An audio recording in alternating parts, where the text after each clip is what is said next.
Hi students, today I am going to explain what are parallel or side reactions. So whenever a chemical reaction is taking place, so the reactant will be converted into product, we know that.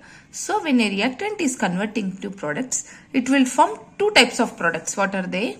Desired and undesired. Desired product is which we want, so from the chemical reaction, and undesired product is which we don't want. So these two types of products are formed simultaneously, so with different rate constant. Means rate constant means they will be having different speed. So and then that type of reaction is called parallel reaction. So when a reactant is giving two products simultaneously with different rate constants, then it is called parallel reaction, or we can say it side reactions. For example, when we are considering a reaction is going on in which a reactant A, so reactant A gives products B and also C, so in different rate constants K1 and K2, where K1, so first rate constant A to B is greater than C, A to C, then and maximum yield, which is the B is more, the product B is more, then it is called major reaction, and A to C, in this the product formed C is called parallel reaction. So and the parallel product formed.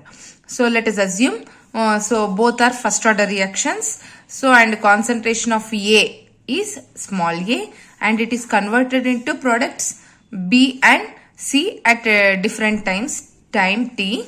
Then how the rate of formation of B, first let's see, B is equal to dy by dt, that is equal to K1, because the rate constant K1 into, so how much concentration of reactant is converted into product, so A minus X.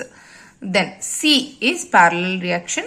In this, dz by dt is equal to K2 into A minus X. So we know that concentration of reactant is dx by dt, which is formed into two products, dy by dt plus dz by dt. So we know that dy by dt is equal to K1 into A minus X plus dz by dt is K2 A minus X. So again here A minus X we can take common. So K1 plus K2 into A minus X. So we are sending this dt this side. So because it is dividing here, it will multiply here, and A minus X this side. So to LHS side. So dx by A minus X is equal to K1 plus K2 into dt. So we will integrate it. So by integrating in A minus X is equal to K1 plus K2 into t plus C. C is constant.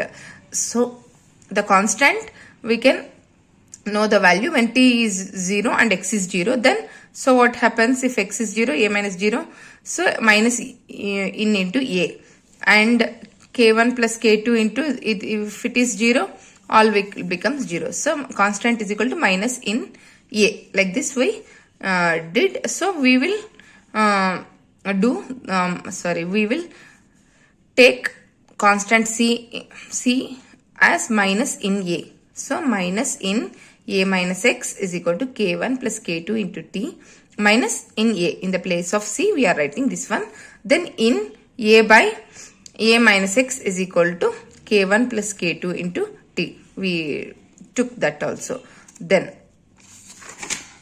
so when we, hence we can know that K1 plus K2 is equal to 1 by T in A by A minus X. And if we draw a graph between in A by A minus X and time, so we'll get the slope which is equal to K1 plus K2.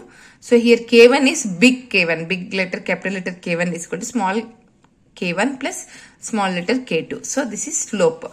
So and we want to know the separate values of K1 and K2 independently. If you want to know, then we are continuing this, how to do.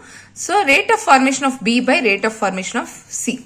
So B, how much rate, at what rate constant it is forming, and C also. So we know that K1 A by minus X, K1 into A minus X by K2 into A minus X, that is equal to A minus X cancel, K1 by K2, that is equal to big letter K2. So we are taking rate of formation of B by rate of formation C is equal to big K2.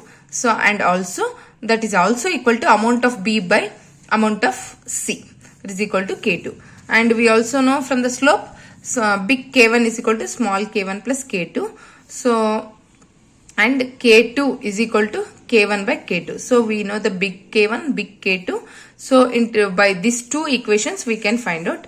So, this small K2 we are sending, because it is dividing here, it will multiply here. So, K1, small K1 is equal to big K2 into small K2. And we can substitute this value in this K1. So, K1, big K1 is equal to K2 into small K2 plus K2. Again, we can take common this. So, it will become big K2 plus 1. Why we are doing all this? To find out the individual values. So, K2 is equal to, when it goes this side, K1 by K2 plus 1. Big K1 by big K2 plus 1. Like that only we can calculate for even K1 also, small K1. So, because it is the rate constant of first equation, rate constant of second equation. So, is equal to K1 into K2 by K2 plus 1. Like this, we will get the values. Then, so we will explain it with an example. So, for example, ethyl bromide is reacting with a potassium hydroxide solution. Then what happens? Ethyl bromide CH3CH2Br plus KOH. Two products are formed, B and C, as CH2 double bond CH2 ethylene plus potassium bromide and water. Here CH3CH2OH ethyl alcohol plus KBr. So it is a main, so and it is a parallel reaction. Like this we can explain. Thank you.